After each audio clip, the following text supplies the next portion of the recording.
মধ্যপ্রাচ্যের দেশগুলোতে তাণ্ডব চালিয়ে ইসরায়েল ভেবেছিল তারা পার পেয়ে যাবে, তবে ঠিক হয়েছে তার উল্টোটা। মুসলিম ভূখণ্ডে স্বেচ্ছাচারিতা দেখিয়ে বড় আর্থিক ক্ষতির সম্মুখীন হয়েছে দখলদার সরকার। পরিস্থিতি এমন দাঁড়িয়েছে যে সরকারের অর্থনৈতিক প্রবৃদ্ধি টিকিয়ে রাখতে রীতিমতো হিমশিম খেতে হচ্ছে বেনিয়ামিন নেতানিয়াহুর সরকারকে। ইসরায়েলি সম্প্রচার সংস্থা কান জানিয়েছে, গত 2 বছরে ইসরায়েলের যুদ্ধ ব্যয় দাঁড়িয়েছে 76.3 বিলিয়ন মার্কিন ডলার, যা তাদের মুদ্রায় প্রায় 250 মিলিয়ন শেকেল। এই পরিমাণ অর্থের বেশিরভাগই খরচ হয়েছে যুদ্ধের রিজার্ভ সৈন্যদের বেতন ভাতার পেছনেই। তুর্কি বার্তা সংস্থা আনাদুলু এজেন্সি জানিয়েছে, অর্থ মন্ত্রণালয়ের কয়েকজন শীর্ষ কর্মকর্তারা রিজার্ভ বাহিনীর দায়িত্বহীন ব্যবস্থাপনার অভিযোগে অভিযুক্ত করেছেন। ফলে রিজার্ভ সৈন্যদের ভাতা বাবদ কয়েক বিলিয়ন অর্থ স্রেফ অপচয় হয়েছে।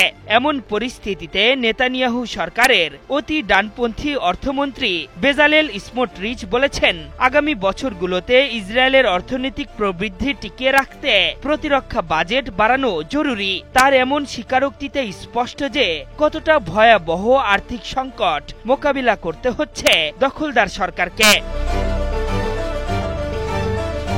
ইসরায়েলের এই যুদ্ধব্যয়ের হিসাব কোন কোন সংঘাতকে অন্তর্ভুক্ত করেছে তা স্পষ্ট করা হয়নি প্রতিবেদনটিতে। প্রেস টিভির প্রতিবেদন বলছে, গত 2 বছরে গাজা, লেবানন, ইয়েমেন ও ইরানে ইসরায়েলের সামরিক অভিযানগুলোই এই ব্যয়ের অন্তর্ভুক্ত।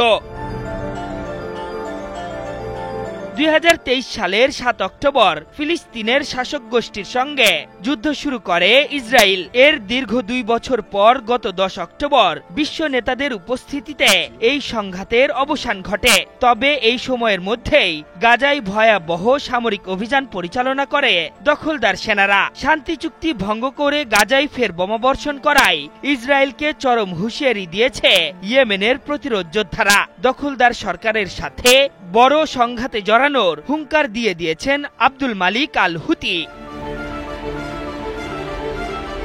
এদিকে লেবাননে 2023 সালের অক্টোবর থেকে শুরু হওয়া সংঘাতে ইসরায়েলি বিমান হামলায় 4000-এর বেশি মানুষ নিহত এবং প্রায় 17,000 জন আহত হয়েছেন। 2024 সালের সেপ্টেম্বরে যুদ্ধ তীব্র আকার ধারণ করে এবং 2 মাস পর যুক্তরাষ্ট্রের মধ্যস্থতায় একটি নাজুক যুদ্ধবিরতি কার্যকর হয়। অন্যদিকে গত জুনে ইরানের সাথে 12 দিনের যুদ্ধে নিজেদের ইতিহাসে ভয়াবহ ক্ষতির সম্মুখীন হয় ইসরায়েল।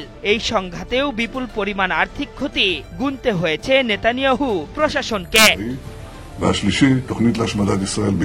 আশরাফুল ইসলাম, 71।